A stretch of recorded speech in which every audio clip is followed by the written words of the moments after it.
Well, now Sally and Dennis are entering something called the Tai Chi Square. So it has something to do with Tai Chi. And she says this place really captures the spirit of Tai Chi. Now, you can capture something by holding it prisoner. Sometimes people will go hunting and capture an animal, maybe put it in a cage. But here we're talking about something that's different. How do you capture a feeling or a spirit of a place? Well, sometimes you do it by taking a good picture, getting a recording, writing a great description.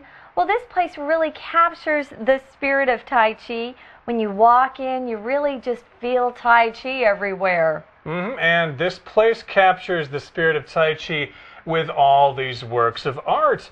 And these giant works look powerful and dynamic on this big lawn. A lawn, of course, is a big area of grass. And something is dynamic when it changes a lot. It's different in different ways.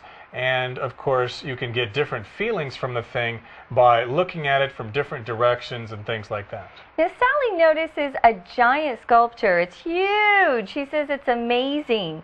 Dennis explains it's called the Tai Chi Arch. So it looks like a McDonald's arch. You know that big M? That's an arch. It's one of Juming's more abstract pieces of art.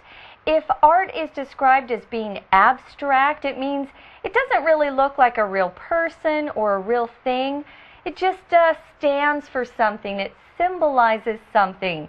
So you have to use your imagination to come up with a meaning. And that's why he says, can you guess what it symbolizes? Right, and to symbolize something just means to represent something using something else. So, of course, the familiar baseball cap that you see in Taiwan with the letters NY, well, of course, that symbolizes this person's favorite baseball team. Yay, the Yankees. We're going to listen to our word power explanation for symbolize.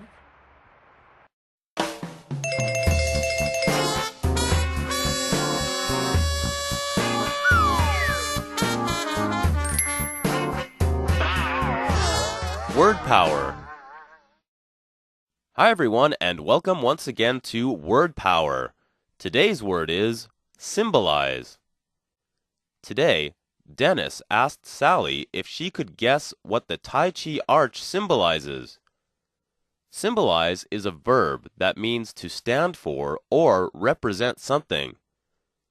For example, a white dove often symbolizes peace. Or a red rose usually symbolizes love. We also have the noun symbol, which means a thing that is used to represent something else.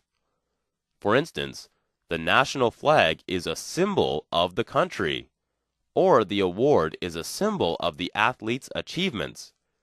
That's all the time we have for Word Power. Thanks for listening. Okay, let's continue with our explanation. Sally then thinks for a moment and she says, well, it kind of looks like two people pushing their hands together. That's what it looks like to her. Yeah, it kind of reminds you of Tai Chi, doesn't it? When their hands are linked or joined, it seems like the flow of Qi connects with the movement of their muscles, what we use to move our arms and legs. Then the two hands become one and form what we talked about, that arch. Well, she wants to give it a try. So they do try that pose, and they do it very clumsily, which means they don't move gracefully like dancers. They're awkward. Maybe they are stumbling around as they do it. Well, maybe they do something like this. They hold their hands up like this, and it makes a sort of arch like that kind of. It could be. You'd have to go there and see it for yourself. And, well, again, they give it a try, but again, they're clumsily practicing Tai Chi. If you're doing something clumsily, that means you're not very well coordinated. You haven't practiced it. Like me, when I play basketball, I'm so clumsy. I play so clumsily, I can't make a basket at all. Well, Dennis says, why don't we give it a rest, which means let's stop doing this. Let's not do it anymore. And she says, some things are better left to the experts. Let people do it who know what they're doing. They obviously don't. So Dennis takes Sally by the arm, and they move on to a new area called the science area. And now we're going to listen to our Chinese teacher who's going to explain a little bit more.